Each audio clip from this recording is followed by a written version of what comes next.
ಶ್ರೀ ಗುರುಭ್ಯೋ ನಮಃ. ಹರಿ ಓಂ. ದೇವರಿಗೆ ಅನೇಕ ರೀತಿಯಾದಂತಹ ಸಮರ್ಪಣೆಗಳನ್ನು ನಾವು ಮಾಡ್ತಾ ಇರ್ತೇವೆ. ಅದರಲ್ಲಿ ತುಪ್ಪದ ಸಮರ್ಪಣೆಯು ಕೂಡ ಅತ್ಯಂತ ಪ್ರಮುಖವಾದದ್ದು. ಅದನ್ನು ತಿಳಿಸ್ತಾರೆ ಹೇಗೆ ಮಾಡಬೇಕು ಅಂತ. ಅಭಿಷೇಕೆ ತಥಾ ಹೋಮೆ ದ್ರವೀಭೂತಂ ಘೃತಂ ವರಂ ನಾನ್ಯತ್ರ ತತ್ಪ್ರಶಸ್ತಂ ಸ್ಯಾತ್ ದೇವಪಿತ್ರೇ ಚ ಕರ್ಮಣಿ ಅಂತ ವರಾಹ ಪುರಾಣದಲ್ಲಿ ಬರುವಂತಹ ವಿಷಯ. ದೇವರಿಗೆ ನಾವು ಅಭಿಷೇಕವನ್ನು ಮಾಡ್ತಾ ಇರ್ತೇವೆ.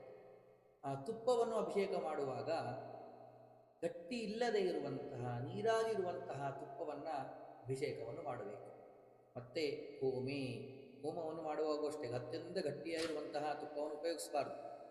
ದ್ರವೀಭೂತವಾದಂತಹ ನೀರಾಗಿರುವಂತಹ ಗಟ್ಟಿ ಇಲ್ಲದೆ ಇರುವಂತಹ ತುಪ್ಪವು ವರಂ ಶ್ರೇಷ್ಠ ಎಂಬುದಾಗಿ ಹೇಳಿದ್ದಾರೆ. ಅಷ್ಟೇ ಅಲ್ಲ, ಮತ್ತೆ ನಾನ್ಯತ್ರ ತತ್ ಪ್ರಶಸ್ತಂ ಸ್ಯಾತ್, ಉಳಿದಂತಹ ಎಲ್ಲ ಸಮಯದಲ್ಲಿಯೂ ಕೂಡ, ಅಂದರೆ ಈ ಹೋಮ ಮತ್ತು ಅಭಿಷೇಕವನ್ನು ಬಿಟ್ಟು ಉಳಿದಂಥ ಎಲ್ಲ ದೇವ ಕಾರ್ಯ ಇರುವುದು, ಪಿತೃ ಕಾರ್ಯಗಳಿರುವುದು, ಎಲ್ಲ ಸಮಯದಲ್ಲಿಯೂ ಕೂಡ ನಾವು ಗಟ್ಟಿಯಾದಂತಹ ತುಪ್ಪವನ್ನೇ ಸಮರ್ಪಣೆಯನ್ನು ಮಾಡಬೇಕು. ಬ್ರಾಹ್ಮಣರಿಗೆ ಭೋಜನಕ್ಕೆ ಹಾಕುವಾಗಿರ್ಬೋದು, ಅಥವಾ ಶ್ರಾದ್ದಾದಿಗಳು ಉಪಯೋಗಿಸುವಾಗಿರ್ಬೋದು, ನೈವೇದ್ಯಕ್ಕೆ ಇಡುವಾಗ ಇರಬಹುದು, ಎಲ್ಲ ಸಮಯದಲ್ಲಿಯೂ ಕೂಡ ಗಟ್ಟಿಯಾದಂತಹ ತುಪ್ಪವನ್ನೇ ಉಪಯೋಗಿಸಬೇಕು. ಶ್ರೀಕೃಷ್ಣ ಅರ್ಪಣಮಸ್ತು.